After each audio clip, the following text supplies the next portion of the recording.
تو پھر اچانک اس اناج میں ایسی کیا تبدیلی آ گئی کہ آج یہ موٹاپے اور اتنی بیماریوں کی وجہ بن رہا ہے؟ لوگوں کے ذہن میں یہ سوال آنا تو لازمی ہے۔ یہ پوائنٹ اس پوری بحث کا سب سے اہم حصہ ہے۔ اگر ہم گہرائی میں جائیں تو 10,000 سال پہلے نتوفین قبائل نے جو قدیم گندم استعمال کرنا شروع کی تھیں اسے آئن کارن کہا جاتا تھا۔ اس قدیم گندم کا ڈی این اے بہت سادہ تھا، اس میں صرف 14 کروموسومز تھے۔ یعنی وہ بالکل اصلی اور قدرتی حالت میں تھیں۔ ہاں، وقت کے ساتھ اس میں تھوڑی قدرتی تبدیلی آئی اور ایمر نامی گندم وجود میں آئی جس میں 28 کروموسومز تھے۔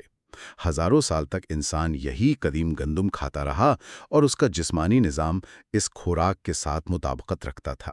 لیکن آج ہم جو گندم کھاتے ہیں، جسے سائنس کی زبان میں ٹریٹیکم ایسٹیوم کہا جاتا ہے، اس میں 42 کروموزومز ہیں۔ یہ عام قدیم گندم سے بالکل مختلف چیز بن چکی ہے۔ ایک اناج جس میں ہزاروں سال تک 14 یا 28 کروموزومز تھے، اچانک 42 کروموزومز پر کیسے پہنچ گیا؟ کیا یہ تبدیلی قدرتی تھی؟ نہیں، یہ قدرتی بالکل بھی نہیں تھی۔ یہ کہانی 20ویں صدی کے وسط میں شروع ہوتی ہے، جب دنیا میں آبادی تیزی سے بڑھ رہی تھی اور خوراک کی کمی کا مسئلہ سامنے تھا۔ اس وقت گرین ریولوشن یا سبز انقلاب آیا۔ جس میں نارمن بورلوگ نامی ایک ایگریکلچرل سائنٹسٹ کا بڑا کردار تھا، جنہیں بعد میں نوبل پیس پرائز بھی ملا۔ بالکل، انہوں نے اور ان کی ٹیم نے بھوک کا مسئلہ حل کرنے کے لیے ڈوارف ویٹ یعنی بونی گندم تیار کی۔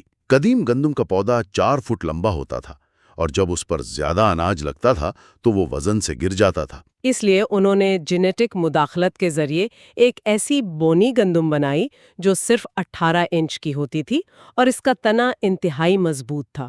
ان کا مقصد تو دنیا سے بھوک ختم کرنا تھا، جو کہ ایک اچھی نیت تھی۔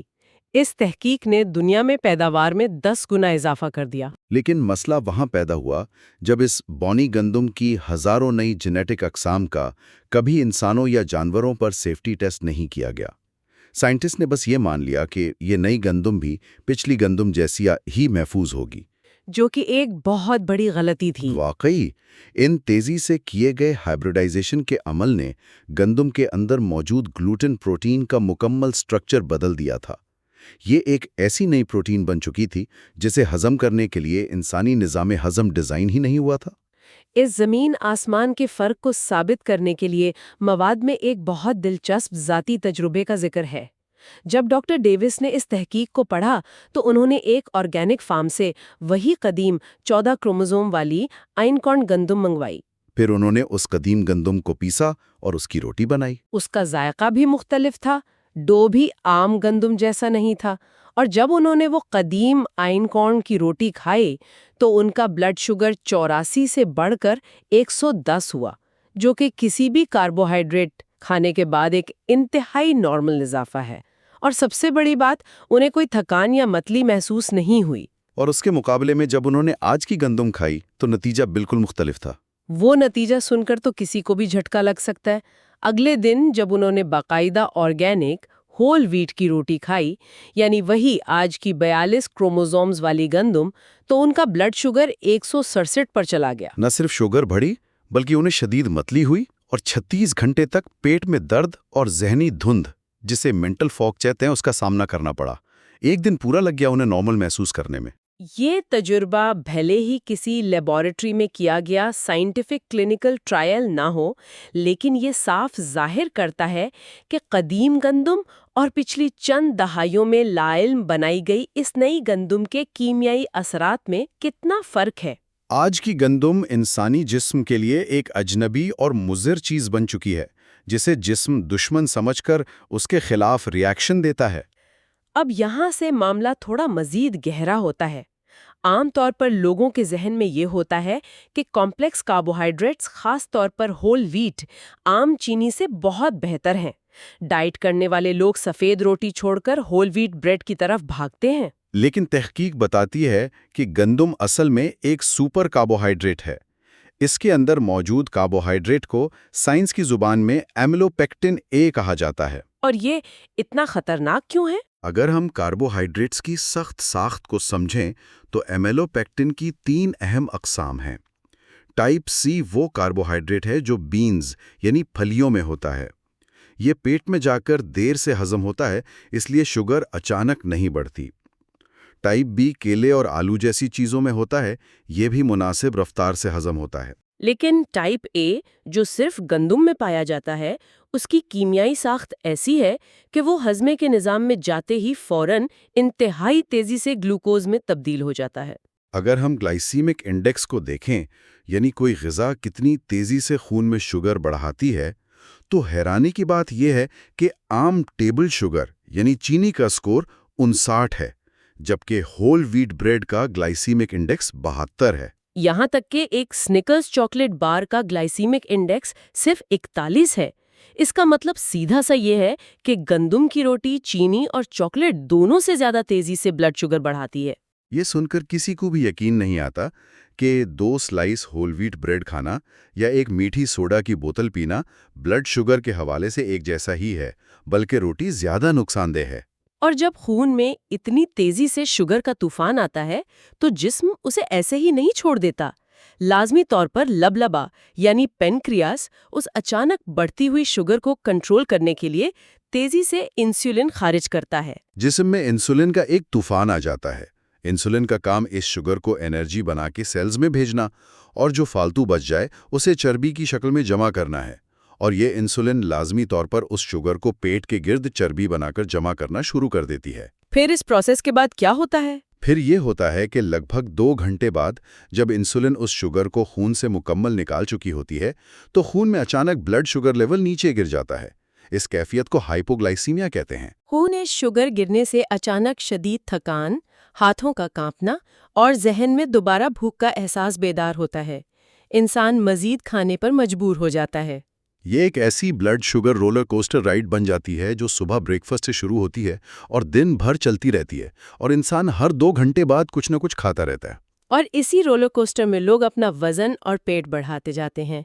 لیکن تحقیق کا ایک اور حصہ بتاتا ہے کہ کھانے کی یہ لگاتار عادت صرف بھوک کی وجہ سے نہیں ہوتی۔ گندم کے اندر کچھ ایسا بھی ہے جو سیدھا دماغ پر اثر کرتا ہے۔ مواد میں ایک خاتون کی بڑی عجیب مثال دی گئی ہے جس نے اپنے بارے میں یہاں تک کہہ دیا کہ بریڈ از مائی کریک، یعنی روٹی اس کے لیے کسی سخت نشے کی طرح ہے۔ لوگوں کو جب گندم چھوڑنے کو کہا جاتا ہے تو انہیں وڈرال جیسی کیفیت کا سامنا کرنا پڑتا ہے، بالکل ویسے ہی جیسے کسی نشے کی عادت کو چھوڑنے پر لوگوں کو بے چینی، تھکان اور چڑچڑاپن ہوتا ہے۔ لوگ ہفتوں تک روٹی اور بیکری کی چیزوں کے خواب دیکھتے ہیں۔ آخر ایک اناج کسی نشے کی طرح کیسے ریئیکٹ کر سکتا ہے، یہ سوچنے میں تھوڑا عجیب لگتا ہے، لیکن اس نشے والی بات کا تحقیقی پس منظر نہایت حیرت انگیز ہے۔ اس کی شروعات دوسری جنگ عظیم کے دوران ڈاکٹر ڈوہان نامی ایک ریسرچر کی تحقیق سے ہوئی۔ انہوں نے ایک عجیب پیٹرن نوٹ کیا۔ جب یورپ میں خوراک کی کمی تھی اور عام لوگوں کو گندم میسر نہیں تھی تو اسپتالوں میں اسکیزوفرینیا، جو کہ ایک انتہائی پیچیدہ اور شدید دماغی بیماری ہے، اس کے مریضوں کا داخلہ اچانک کم ہو گیا۔ لیکن جنگ کے بعد جب حالات ٹھیک ہوئے اور گندم کی سپلائی واپس آئی تو اسپتالوں میں انہی دماغی مریضوں کی تعداد دوبارہ بڑھ گئی۔ اس سے پہلی بار اندازہ ہوا کہ گندم کا دماغ کی کیمیا سے کوئی گہرا تعلق ضرور ہے۔ اس کا مطلب ہے کہ گندم سیدھا دماغی امراض پر اثر انداز ہو رہی تھی۔ اس بات کو مزید کسی تحقیق نے ثابت کیا؟ ہاں، اور وہ تحقیق نیشنل انسٹیٹیوٹس آف ہیلتھ یعنی NIH میں ڈاکٹر کرسٹین زیودرو نے کی تھی۔ ان کی تحقیق میں اس راز سے پردہ اٹھایا۔ جب عام گندم ہضم ہوتی ہے تو اس کا گلوٹن ٹوٹ کر ایکزورفنز نامک پولی پیپٹائڈز بناتا ہے۔ انہیں سائنس کی زبان میں گلوٹیومورفین بھی کہا جاتا ہے۔ یہ ایکزورفنز انسانی دماغ کے بلڈ برین بیریئر کو پار کرنے کی صلاحیت رکھتے ہیں۔ بلڈ برین بیریئر وہ حفاظتی دیوار ہے جو دماغ کو کچرے اور زہریلے مواد سے بچاتی ہے۔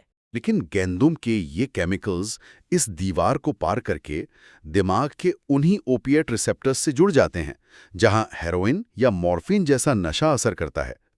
یعنی آسان لفظوں میں گندم ہضم ہونے کے بعد انسانی دماغ کو نشہ آور سکون کا احساس دیتی ہے۔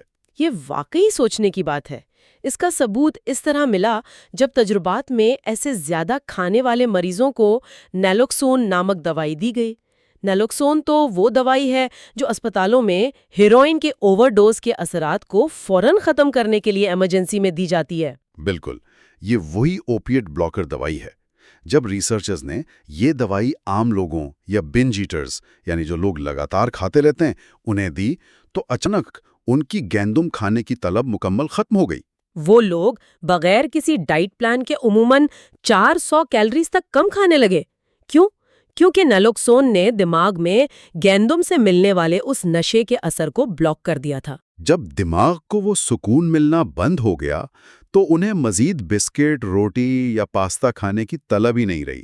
یہ سیدھا ثبوت تھا کہ دماغ گندم اور نشے کو ایک ہی طرح پروسیس کر رہا ہے۔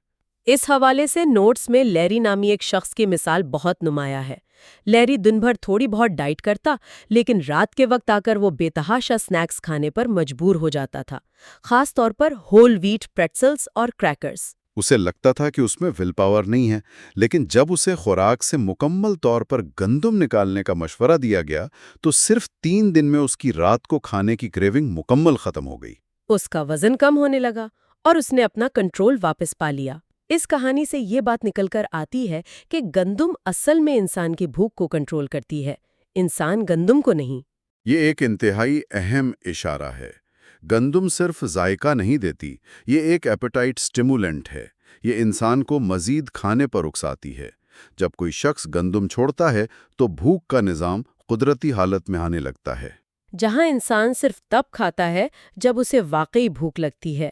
اب اگر ہم اس نشے اور بھوک کے چکر سے پیدا ہونے والے موٹاپے کی گہرائی میں جائیں تو وہاں ایک اور بڑا مسئلہ سامنے آتا ہے۔ پیٹ کی چربی، جسے کتاب میں ویٹ بیلی کا نام دیا گیا ہے، یہ صرف ضدی چربی نہیں ہے جو جسم پر بے جان ہو کر بیٹھی ہے۔ پیٹ کے گرد جمع ہونے والی اس چربی کو ویسرل فیٹ کہا جاتا ہے۔ ویسرل فیٹ میں ایسی کیا خاص بات ہے جو اسے عام چربی سے مختلف بناتی ہے؟ خاص بات یہ ہے کہ یہ جسمانی نظام میں ایک زندہ اینڈوکرائن گلینڈ کی طرح کام کرتی ہے، یعنی یہ اپنے اندر سے ہارمونز اور ایسے کیمیکل سگنلز خارج کرتی ہے جو جسم میں ہر جگہ سوزش یعنی انفلیمیشن پھیلاتے ہیں۔ یہ صرف توانائی کا ذخیرہ نہیں ہے، یہ ایک ایکٹیو فیکٹری ہے جو آپ کے جسم کے اپنے نظام کے خلاف کام کرتی ہے۔ یہ ایڈیپونیکٹن نامک مفید ہارمون کو کم کرتی ہے اور لیپٹن یا ٹیومر نیکروسس فیکٹر کو بڑھاتی ہے، جس سے آگے چل کر ڈائبٹیز، بلڈ پریشر اور دل کی بیماریاں پیدا ہوتی ہیں۔ اور اس ویٹ بیلی کی ایک سب سے خطرناک بات یہ ہے، یہ چربی ایسٹروجن ہارمون بھی پیدا کرتی ہے۔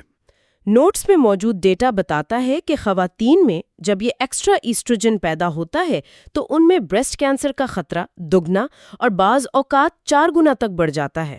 اور مردوں میں جب یہ ایسٹروجن بڑھتا ہے تو ان میں مین بوبز یا گائنیکوماسٹیا جیسی شرمندگی کا باعث بننے والی تبدیلیاں آتی ہیں۔ اور یہ سب شروع کہاں سے ہوتا ہے؟ اس ہیلدی بریکفسٹ بیگل یا آفس میں مل کر کھائے گئے سینڈوچ سے۔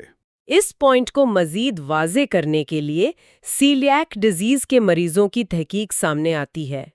سیلیاک ڈیزیز وہ بیماری ہے جس میں لوگوں کا ہاضمے کا نظام گلوٹن کو کسی صورت برداشت نہیں کر سکتا۔